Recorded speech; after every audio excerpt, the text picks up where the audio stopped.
আমাদের honeymoon destination ছিল অরুণাচল প্রদেশ, যদিও বা গুগল থেকে নেওয়া। প্রথমত আমাদের অরুণাচল প্রদেশ যাওয়ার কারণ হলো বরফে ঘেরা পাহাড় দেখা।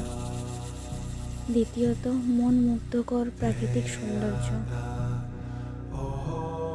ঘন সবুজে ঘেরা পাহাড় পর্বত।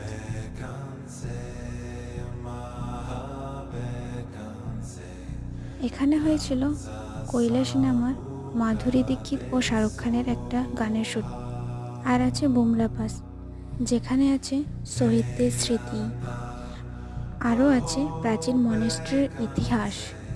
আরও কত কিছু আছে, বলে শেষ হবে না। এখানে কিছুক্ষণ পরপরই প্রাকৃতিক পরিবর্তন হয়, কখনো মেঘ, কখনো বৃষ্টি, কখনো রোদ।